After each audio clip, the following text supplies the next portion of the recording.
Saja Boys junto com as garotas da Untrix sem dúvida são os personagens mais marcantes de guerreiras do K-pop.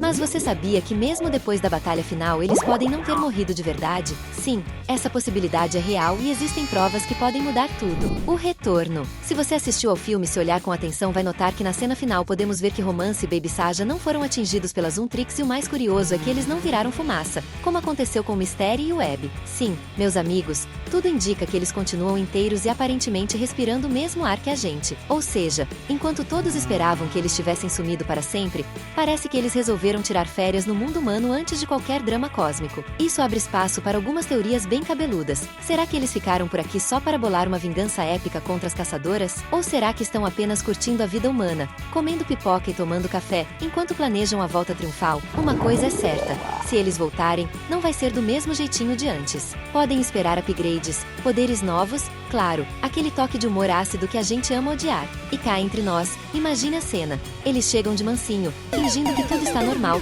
e de repente começam a causar caos com estilo. Romance com suas jogadas de charme, Baby Saja com suas travessuras, e todos nós assistindo de boca aberta, sem acreditar que eles conseguiram escapar da própria destruição. Então fica a pergunta, será que estamos prontos para o retorno mais inesperado e divertido da série? Porque uma coisa é certa, meus amigos, quando Saja Boys decidem voltar, a história não vai economizar surpresas e provavelmente vai arrancar umas boas risadas e suspiros de nervoso da gente.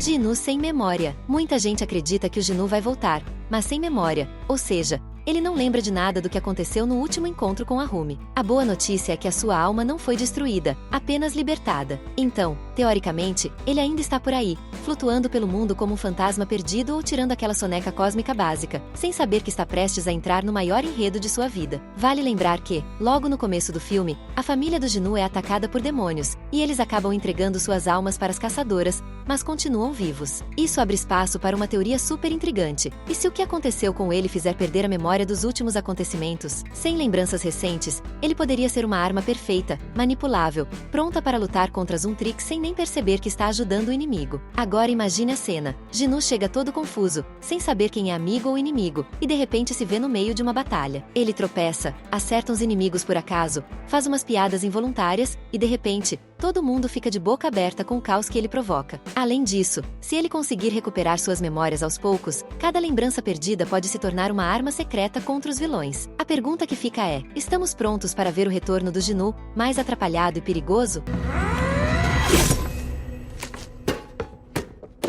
Vingança? Como Romance e Baby Saja provavelmente não foram para o submundo e permaneceram no mundo humano, surgiu uma teoria interessante. Isso poderia ter sido um plano do Guimá para que eles conseguissem desestabilizar o Omon de dentro para fora. Ou seja, ao manter esses personagens no mundo humano, ele poderia criar uma influência indireta sobre os acontecimentos, interferindo nos planos das Untrix sem confrontá-las diretamente. Inclusive, alguns acreditam que eles foram acompanhados pelo Mystery. Infelizmente, Abby não pôde agir diretamente nesse momento, pois já estava envolvido em uma luta avançada com Mira. Agora, o destino de Romance e Baby Saja ficou nas próprias mãos. Eles podem continuar recebendo ordens e apoiando o plano de Guimá, atuando como peças estratégicas no jogo de manipulação, ou podem virar-se contra ele, buscando vingança por tudo que o vilão já causou a eles. Essa escolha adiciona uma camada enorme de tensão e imprevisibilidade, pois seus próximos movimentos podem mudar completamente o rumo da história e impactar tanto o mundo humano quanto o submundo. Será que os Saja Boys vão para o lado das Untrix e ajudar as caçadoras a derrotar o Guimá? No fim das contas, essa teoria mostra que,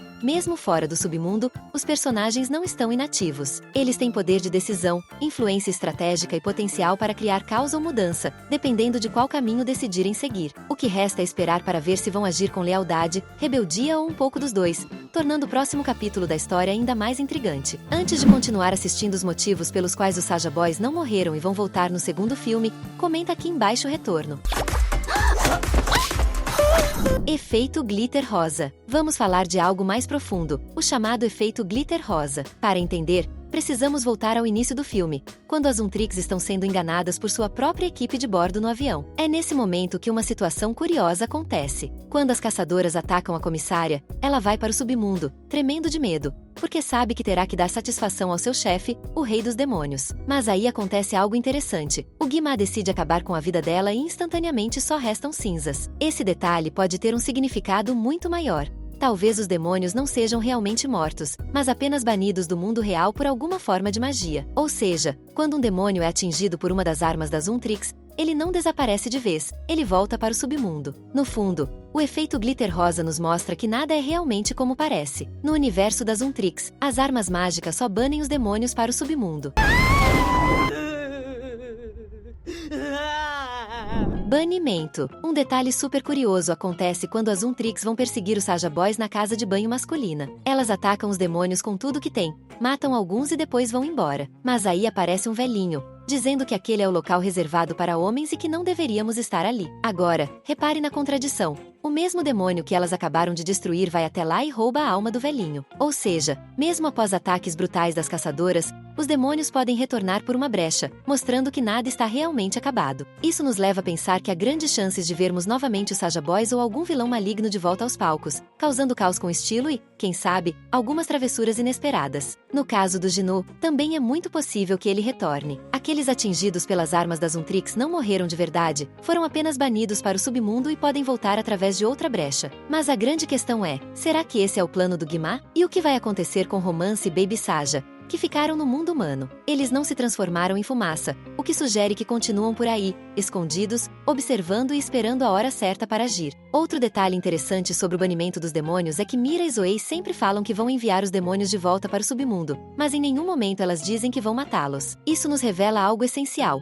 O único capaz de exterminar de verdade um demônio é o Guimá. Por isso todos morrem de medo dele e respeitam seu poder. Ele não apenas derrota fisicamente, mas domina com autoridade sobrenatural. Quando juntamos todos esses pontos, percebemos algo fascinante. Ataques brutais, magias poderosas e o efeito glitter rosa mostram que nada é realmente definitivo. Cada personagem pode voltar, cada demônio pode encontrar uma brecha, e cada alma que parecia perdida pode se tornar uma arma inesperada. A morte e o desaparecimento não são finais absolutos, são apenas capítulos de transição, portas abertas para novos conflitos, alianças e surpresas. Imagine o caos que isso pode gerar. Gnu retornando sem memória, Saja Boys aprontando das suas, Romance e Baby escondidos no mundo humano. Cada cena ganha camadas de suspense e expectativa, e uma simples batalha pode se transformar em um espetáculo imprevisível, cheio de ação, drama e humor sutil. E agora é o momento certo para você que ainda não é inscrito no canal se inscrever. Assim, você não perde nenhuma novidade. Batalha final. Um ponto curioso que chamou a atenção, mas que pouca gente questiona é como Gnu conseguiu entregar sua alma para Rumi. Na cena final,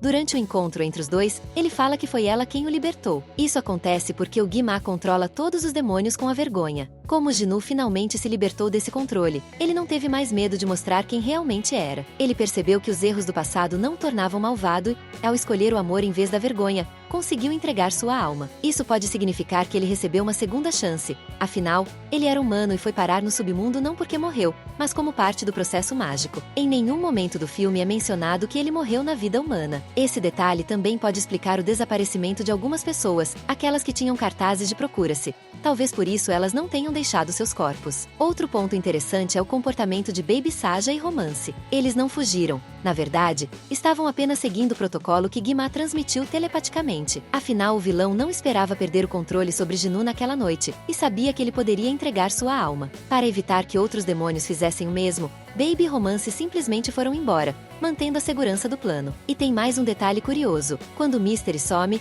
ele simplesmente evapora. Isso significa que ele não morreu nem foi banido. Ele apenas desapareceu, como já tinha feito antes em sua primeira aparição. Ou seja, a batalha final deixou vários personagens com destinos incertos, mostrando que nada é realmente definitivo no universo das Unters. O Omon Arco-Íris. O grande plano da Celine era conjurar o Omon Dourado, mas, no final, o que ela realmente foi criado é o arco-íris. Isso levanta uma questão interessante. Por que a Rumi não conseguiu realizar o plano da antiga caçadora? A resposta está no fato de que ela não é totalmente humana. Se tivesse tentado conjurar o dourado, teria sido banida, ou seja, perderia completamente seus poderes e desapareceria do mundo humano. Diante disso, precisou criar algo totalmente novo, o arco-íris da aceitação e do equilíbrio. Quando o segredo da Rumi foi revelado, existe uma conversa difícil com Celine e ela acaba renunciando a esse plano do Omon Dourado por não acreditar mais no seu propósito. Ou seja, ela não apenas desvia do roteiro que lhe foi imposto, como também cria uma estratégia própria. Tudo aconteceu pelo fato da Celine nunca ter aceitado a Rumi como ela era e isso acabou criando uma relação complicada e distante. Mas foi preciso que o segredo da líder das Untrix fosse revelado para que a Rumi entendesse o seu papel como caçadora. Esse detalhe indica que o filme deixou uma brecha enorme para uma continuação. Podemos imaginar futuras histórias onde Rumi precisa lidar com as consequências de suas decisões,